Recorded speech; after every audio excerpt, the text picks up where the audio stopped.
Makinis, manipis, minsan madungis, pero masarap. Mwah! Ikis. Sexy time na. Sexy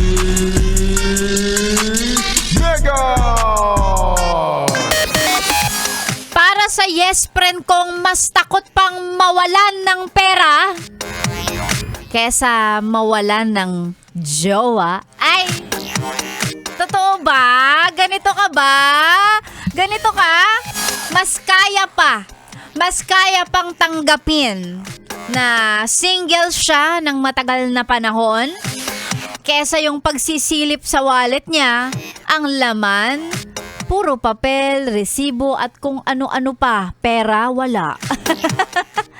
Mga ganyang trentahin. I guess, kapag na-realize natin na talagang money makes the world go round, literal, because ang hirap mabuhay ng walang pera, talagang mas gugustuhin mong, ay di sige, okay na. Kahit wala na lang jowa. Basta may laman tong wallet ko. Mabili ko yung gusto ko, sige, okay na ako. Yan. Imbis na si Dawan ang hinihintay at pinagdadasal, 1 million daw ang gusto. Hindi kita masisisi kasi ako din naman, kung bibigyan ako ng pagkakataon, ano yung maunang tanggapin ko? Si Dawan o si 1 million? Eh, dun talaga ako sa 1 million. Unless si Dawan may dalang 1 million, di pwede yun. Pero kung pipili lang ng isa, wait ang sandali, yung 1 million muna. Ay, talaga nga naman. Para sa mga yes friend kong mukhang pera, hindi na po negative, hindi na negative thing yan. Kasi, anong gagawin natin kung talagang, talagang kailangan ng pera? Uunahin pa ba natin ang lumandi? Syempre, hindi, dahil hindi naman tayo ganun, di ba? May mga priorities tayo sa buhay, lalong-lalo na para sa mga yes friend nating adulting at maraming responsibility in life. Pera talaga yan. Speaking of pera, para sa mga nag-aabang, narito na ang ACS! Pera, pera! Pera, pera lang yan! ACS! Pera, pera!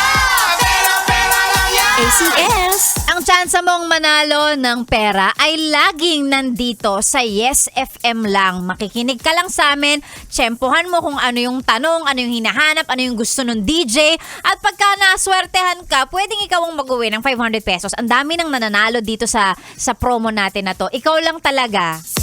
Ikaw lang nag-give up ka kagad, sumali ka isang beses, tas di mo na inulit. Oh, di ba? Sali lang ng sali para more chances of winning. Ngayong araw na to, napakadali lang ng katanungan ni Sexy Megan. Eto na, makinig mabuti. Kung ang Cebuano ay mula sa Cebu, ang Bicolano ay mula naman sa Bicol, saang probinsya galing ang mga Ilonggo? I-send ng tamang sagot sa ating Facebook page, DJ Megan Yes FM. Tingnan natin kung ikaw na ba ang maswerteng mananalo ng 500 pesos ngayong araw na to. Of course, maraming salamat sa mga yes friend natin mula sa ACS. Yan ang ACS. Pera lang yan. Sexy Megan pa ang niyong kasama dito lang sa 101.1 Yes FM. Solid! I'm still scared.